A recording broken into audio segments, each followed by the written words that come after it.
So today is the big day as everyone's waiting to see what the FOMC is going to announce. And joining me today is Mr. Alan Valdez to talk about how the market is so far performing. Thank you for joining me. It's always a pleasure. Thanks for having me as always. Yes, absolutely. So how is the market performing before we do hear this announcement at 2 o'clock? So wait and hold right now. You know, market's basically flat. We're down an odd lot, but there's no volume. Traders just waiting. I mean, today could be the pivotal day for the summer because there's no real meeting until September, basically. There's no real earnings going to come out. So a lot of guys, remember, next week's the end of the quarter, end of the half, so they could go pretty quiet all summer long. So this is a real big day to see what the Fed say.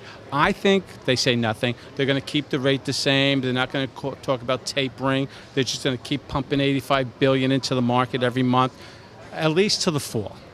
Do you think that there is overanalysis each time there is an FOMC announcement? I mean, they weigh every word. I mean, if they change one word, a the or an it, they go crazy. So yeah, they over-examine it, they overthink it, but you know, they're just looking for something to weigh on. But you're right, they really do over-examine. Now we have seen the market rally, the Dow, S&P hitting these highs. How much of that do you think has to do with economic improvement versus quantitative easing? Oh, it's all quantitative easing. I mean, the market, the economy and market, two different things. The economy is getting a little better. I mean, if you look at the numbers, the auto numbers, the housing numbers, they are definitely getting a little better. Slowly, but getting better. But the market is definitely right now running on quantitative easing. This is all a Fed rally. There's no question about it. And it's more computer-driven. 70% of those trades on that tape are computer-driven. So you see a lot of computer programs trading this market, and it's really just a Fed rally at the moment. Now, there are analysts out there saying that the FOMC might be suggesting they could begin tapering back the QE program, not necessarily because of economic improvement or inflation concerns, but because they're worried that they're creating an asset bubble. Do you think there's any merit to that? No, I could see that. I could see that that's their concern. But I think generally, what we're going to see in the fall is that the economy is doing better. And I'll tell you, one of the main reasons is, I mean, even though our growth is under 2%, we still have growth. If you look at Europe, no growth, they're in recession. China's slowing down. This is definitely the safest place to put your money. I'm totally invested in this market. I really am. I think the market's great right now. And I think the market's continuing to get stronger.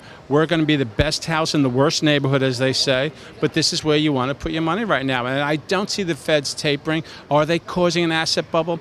Possibly, but nothing out of control now. And finally, if the Fed does not change their policy this afternoon, when do you think we will begin to see tapering? Oh, I believe you'll see it in the fall. But more importantly, I believe you see it when the economy is stronger. And again, you know, the Fed has based it on 6.5% unemployment. That may be a stretch because we may never get there. I mean, you got a $2 trillion shadow economy. You got 20 million people on unemployment. So it may be a while. But interest rates are ticking up, a good sign for a strong market. Inflation, and we saw yesterday, is not a problem now. Okay, it's not going into deflation. You saw a little tick up in the CPI. So I think overall, if we see a better, stronger economy, you'll see us tapering, and that's a good thing. I think if when they start to taper, it'll be a good thing because that means the market is stronger. To do it right now, especially with July and August ahead of us, could be iffy, so that's why I don't think he'll do it. But I think come the fall, if things stay where they are, and they are improving, that you could see a slow tapering, and that'll be good for the market.